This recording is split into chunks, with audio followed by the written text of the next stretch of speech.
Hello, and welcome to the G Woman Media Voices of Influence series, where we spotlight women whose voice, vision, and leadership are helping to change the future. I'm Frankie Picasso, and today we're diving into a conversation that sits at the intersection of science, sustainability, psychology, technology, and human behavior. My guest today is Peyton Laine. She's the founder and CEO of Mind the Chain, a platform helping organizations navigate increasingly complex world of supply chain transparency, circular materials, certification, and sustainable product systems. And with a background in environmental chemistry and psychology, Peyton brings a rare combination of scientific understanding and human insight to her work. She's helping organizations make smarter, safer, and more responsible decisions about the materials that they use and the systems that they build, while also addressing the realities of collaboration, trust, and decision-making across global industries. An international speaker on Cradle to Cradle Certified, sustainable design, organizational leadership, and emotional well-being in the workplace, Peyton is not just talking about the future of transparency and circular economies, she is actively helping design the infrastructure for it. So please welcome Peyton Laine. Hi, Peyton, welcome. Hi, Frankie. Thanks so much for having me here with G Woman. And yes, I'm very excited to start diving in. Okay, well, we're excited to have you here. So as we mentioned, that your work is, it sits at a unique intersection of chemistry, psychology, sustainability, and systems thinking. What first sparked your fascination with understanding not just what products are made of, but how the human behavior and decision-making shape the entire supply chain? Yeah, that's a great question. So what makes you, Frankie, what makes you, your vitality, your cognition, your spirit, the thing that's passing through you as you move, it's inseparable from the chemical environments that we create as humans, the products we create, and then the space that we inhabit. And because of this, those of us who are working behind the scenes, bringing products to life, have a really profound responsibility. When you're in the lab creating something, it's more than just the science, it's also the impact of the science. So we cannot produce products that harm people or ecosystems, many of which will outlive us. These products outlive us. We have more inanimate objects on the planet than we do living objects today. So we can't expect to truly thrive if we're not thinking about products from the design phase and the responsibility that we have with them when we're designing. And so that's what really inspired the intersection of chemistry as well as psychology coming into the mix. I love hearing that you say that, but I just wonder how many people really do think about the effect on other people rather than their pocketbook. I mean, it seems like you do, but we know that there are products out there that do harm us, but they're still being manufactured. Yeah, they're still being manufactured. It's always going to come down to surviving. I was just at a conference, and one of the brands, or someone from a brand perspective, like a clothing brand perspective, was saying, the products that the suppliers that you work with, the brands that purchase from suppliers who create the products, they have a choice in whether or not to work with a brand if the brand's values don't align. But someone responded from the supplier's perspective and said, it's tough times out there. We are going to make what you purchase. So if we have a whole warehouse of organic cotton and you're looking for the bottom line to be met, and you purchase traditional cotton with unknown active pesticides, we are going to make that for you. So while you might have a strategy to have safe circular products that you market, what you actually implement is based on what your operations and procurement team give to us. And so I think it's also, there is a lot of complexity behind the scenes of businesses that needs to get distilled, and that consumers also need to have some more insight to. And that's also part of my work with Mind the Chain, is bridging a gap for the consumer to understand the complexities, the nuance behind it, where sometimes brands don't even know that they're making harmful products because they don't have the relationship with their supply chain to ask those questions or to gain those insights. Well, that brings me to my next question then. Is there a special someone who influenced you in this journey? Yes. I think it was experience that had influenced me in my path here, but the person that has really helped shape my path has been Jay Bolis. He was the person who hired me and encouraged me to continue growing in what's called Cradle to Cradle. And I just started a podcast called Making the Link that helps reveal these unseens behind the scenes. And he's now at a manufacturing company. And so I said one of my favorite things about Jay was that he was close enough to relate and far enough ahead to lead. And I think that is a really important quality of a leader, where you have the foresight and you also know the terrain, but you can walk alongside the person that you are working with and collaborating with and leading. And I would say, yes, it was Jay Bolis. It was Jay Bolis. Okay.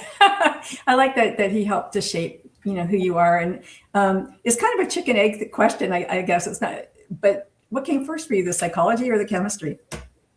The chemistry started, and then I realized that there was more there within myself. And at the time I was in the lab looking at a bio-based polymer, meaning that it came from regenerative sources with algae. And then it was locked into this thermoset polymer, which meant that it couldn't be recycled. If something is a thermoset plastic, we can't recycle it because it can't take any other shape. And so I started to get anxiety every time that I flushed my toilet with PVC pipe. That's a thermoset polymer. And started while I was doing my research, also dabbling in psychology research. So I added that on and had a little pivot after graduating and thought, I can't do less good. I can't do less bad and more good. I want to do something that is 100% good for society. And so I did some research at Georgia Tech, and it was industrial organizational research, and then was doing some volunteering with veterans experiencing homelessness out of Atlanta. There's people, I think, up north think that Georgia's warm everywhere, but it's not. In the northern area, like Atlanta, it gets really cold in the winters. And so I was working with people who were using hospitals as a warm place to stay, and then being redirected to a company called Homes of Light. And I thought maybe I wanted to go down the social worker route. And I was also figuring if I wanted to go into industrial organizational psychology. But when I was doing that work with people experiencing homelessness, I realized that we have a system that is in place. The system may not be the best, but it's actually the individual help that a person needs to feel agency, mm-hmm. to take a different path, or once they're set up with documents, how can they get more specialized help or individualized help? And that's how I ended up going down the mental health therapy route, wanting to help the individual. But while I was in grad school, I was working full time, and this is how I found MBDC and Jay Bolis, and thought, okay, I'll do chemistry to pay the bills, so that I can not be in student debt. And then I just fell in love with the work and have found a home in sustainability. But I take all of my psychology and mental health therapy with me as I do my work. And I think about these systems. When you look at sustainability and products that exist today, it's people that are actually the problem. We have communications that we need to work on in selling it and getting people back in touch with the core of why they want to be a brand, why they want to bring a product to life. it's so that people can express themselves through things and use things to express themselves. And I'll close this answer out, this really long answer out with, I was doing yoga on my mat. I was using the studio's rental mat. So a lot of students use it, and it gets worn a lot faster than an individual person who uses their mat once a day. And I started seeing these orange flakes on my leggings. And I was like, oh, that's coming from my orange yoga mat. And I was like, how can I be doing something that's good for myself and bad for the planet because of all of these microplastics that are coming off of it? And I was like, brought to the relationship that we have with products are really to enable us to thrive. And if our planet is not thriving, then how can we thrive? Nature is us and we are nature. And I think as humans, we kind of forget that we're also nature. Right. Yeah. I mean, well, this brings me to the next part of what we're talking about is impact and transformation. So let's just talk a little bit about that. The impact of the work is that it helps organizations make smarter, safer, more sustainable decisions, hopefully, about the products and the materials that they use. But you've talked about transparency with me before, forcing disclosure and about creating conditions where sharing becomes possible. And I think it's really important because what have you learned about, trust and fear and human behavior when you ask organizations to share sensitive information across competitive boundaries? And I know that it's integral to them to want to keep their proprietary, it's my recipe. But at the same time, this yoga mat is breaking down and I got stuff all over me. Is it going to harm me? What's in it? I want to know. Like, is it going to transfer to my child? Are they going to ingest it? Like, who knows, right? So, so how do you play this game with them? Yeah, transparency is a tricky. That's the most difficult to navigate conversation. And there's the carrot approach of like, okay, compliance, and you need to disclose because regulation is telling you that now you need to disclose this chemistry if you have it, because we have enough science to say that it's bad. But disclosing in that way is just like saying, okay, well, I don't have a carcinogen. I don't have an endocrine disruptor that's known today. But as we have a bunch of innovative chemistry coming out, or we have new research on existing chemistry, we find out that it's harmful. So now we're playing this like, okay, well, you're not a serial killer. You haven't robbed anyone. Do I need to ask 1,000 questions just to find out what you're not? And finding out what someone's not is not the same as finding out what they are. Yes. Mm-hmm. And so that's the approach that I take in the transparency discussion with requesting those formulations. It's like, okay, we know that these are our shared goals. I'm a neutral party. So the brand who wants to get access to your formulation, I'm not going to disclose what the formulation is, but I'm going to disclose what the impact of it is. Okay, we do have a carcinogen in it, but there is no route of exposure for the consumer because it's locked into this polymer matrix.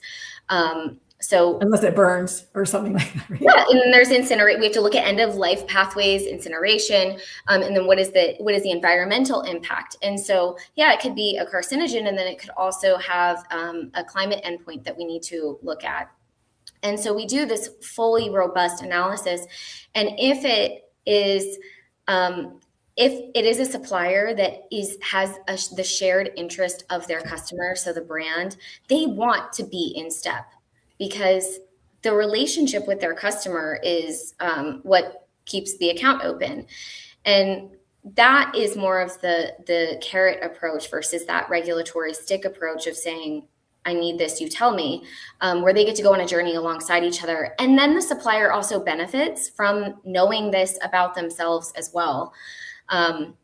So that's how the approach works. And it does take a long time. And the longest part of it is actually building the trust. And I would say performing the assessment is about 10% of the work. Look at stuff coming out of California and almost everything has a tag on it. This can cause cancer. This can cause like purses, everything. Like I see they're like, oh my God, nothing's safe. Nothing is safe.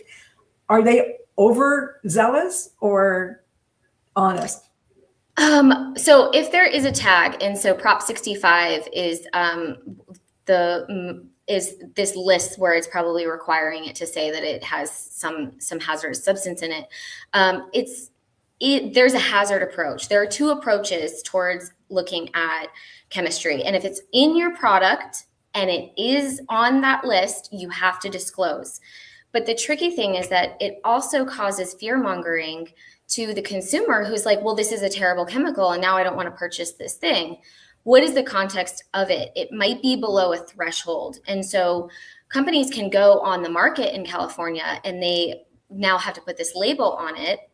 But if it's above, if it's going to cause harm to the consumer, then there's a fine that they're going to face. Okay. So context is really important. So we have to let you know, but there's no fine, so it's still okay. But the consumer doesn't know that, right? And this is part of the revealing to the consumer what's really going on behind all of these elements. And that's why I like to take a risk-based approach when performing assessments on products, because just for a really simple example, it's like driving a car, you look at your user manual, it's like you could die. So don't drink and drive and wear your seatbelt. That's the risk. What the hazard is, you could die in your car. The risk is if I am drinking and driving, I'm more likely to get in a car accident. Yeah. And if I don't wear my seatbelt and someone hits me, I'm more likely to die. And so there are all of these context relevant assessments that have to be done to a product to know, is it hazardous in the use phase? What does it look like for next life? When you say incinerate, that is a next life of a product. It's not an ideal one. But there are then implications of it being incinerated, or if it goes to landfill. Right. Maybe that product itself is not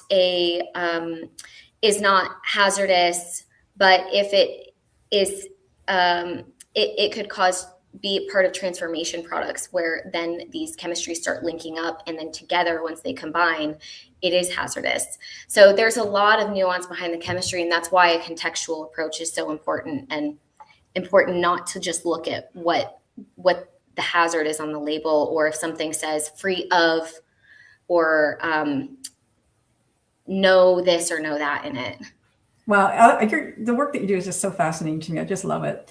And also, it's incredibly complex. So the system where science and human behavior and business all, sustainability all intersect, what would you say is your superpower as a leader in all of this? Yes. My superpower would probably be my curiosity.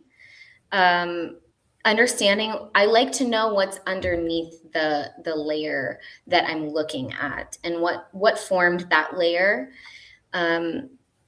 For example, this green shirt that you put on today, and the makeup that you chose and the hairstyle that you chose, how were you feeling when you woke up that day? And I want to understand the person beneath the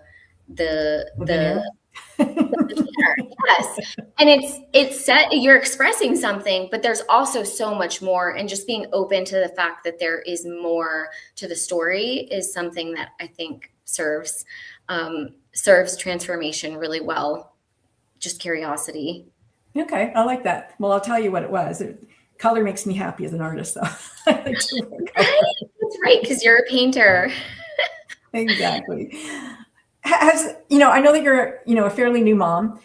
So has your work changed, do you think, in terms of becoming a mother? Are you even more, gung-ho about finding out what's the impact? Because, your son hopefully, not outlives you, but the world that he inherits is not safe at the moment, really, right?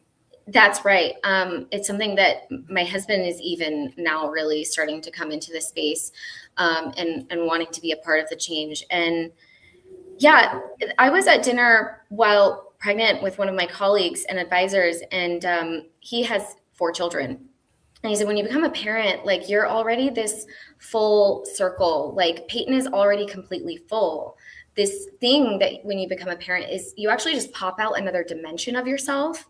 and you probably, I have thought, how am I even more efficient? And how am I even more empowered? And how am I all of these things already? And I really just, it was this second dimension that made me more whole, even though I already was whole. Mm-hmm. When it comes to inheriting, my child inheriting the planet, I also matter, I also like to remember for myself that like matter cannot be created nor destroyed.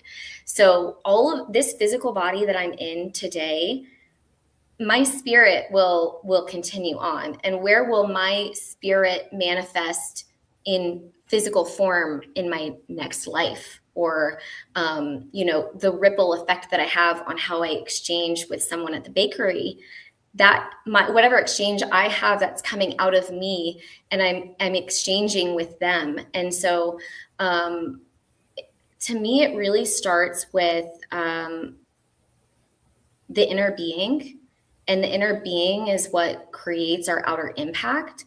So there are so many ways to change the world for a better place. It can look like being kind to someone at the bakery and just smiling at them, or it could look like, wanting to strive forward and solve all the technical and clean up the oceans and landfills and all that. All of those things. Yeah. And just keeping it as simple as possible as I can in my daily life is what motherhood has also taught me, is like, I have to take it step by step, and I actually accomplish more by just taking it step by step. I love that. Yeah. So you operate in industries traditionally dominated by, technical experts and regulators and large institutions. What message would you share with other women who are ready to step into her own in a space, generally operated by men, let's say? Yeah, definitely. Well, all men came from women. So I just don't feel and I'm so grateful to my mother for having led me. She is also a STEM professional, and science, technology, engineering, mathematics. And I got to witness her in meetings on our way to vacations, and like just her presence in calls. And I think that I naturally adopted that. So I don't feel that I struggle with the presence. If there is anything, because I am a young woman, and I am a woman, and I am a minority woman, there are other things that I notice that I face, which is I'm often underestimated. And so I've noticed that I forget naturally. Because you're just out of school. Yeah, exactly. And it's a perk to like look younger than you are. But I think sometimes forgetting that you're speaking to like a CEO, or you're speaking to someone who is incredibly seasoned in their career. They have a lot of experience, they have a lot of perspective. But I also noticed that as seasoned professionals progress in their career and end up with these high-level titles, they forget what it's like to be boots on the ground. And so they're working off of sometimes outdated, from an outdated place. Right. So I think like removing the titles is something that is really important. And the same goes for leadership, to remove the title as well, because there's a lot to learn in both directions. That's a good advice. So our last question, G Women Media, we believe that, women being critical lens to leadership, innovation, and the future of global systems are very important. So why would you say it's important to amplify the voices of women, especially today? Well, we all come from women. So we need to care for women for that reason in and of itself. It's the closest thing to creation that a person could get I'm in my motherhood phase, so I'm feeling very empowered by being a mother and having created a whole human.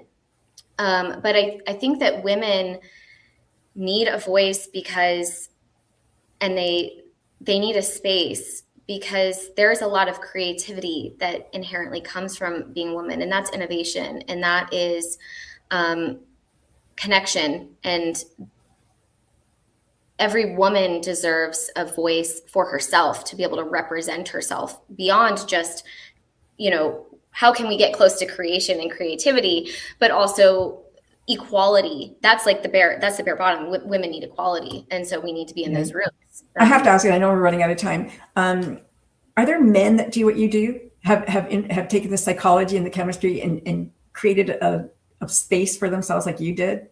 Not that I have found. Okay, well, there's that innovation she was just talking about. Yeah, exactly. Yes. That exactly. creativity and innovation. Yeah. If it wasn't for women, that wouldn't be a thought. So I love that, Peyton. Thank you. Did you have anything else you wanted to add to anything before we end? No, thank you so much for having me, Frankie. I love diving in and, chatting with you. So I appreciate the time. Thank you so much. So Peyton Laine was our guest today. Remember this, that a woman with a voice influences our world, and a woman with a platform changes it. This is the G Woman Voices of Influence series, and I'm Frankie Picasso, and we're off. Thank you.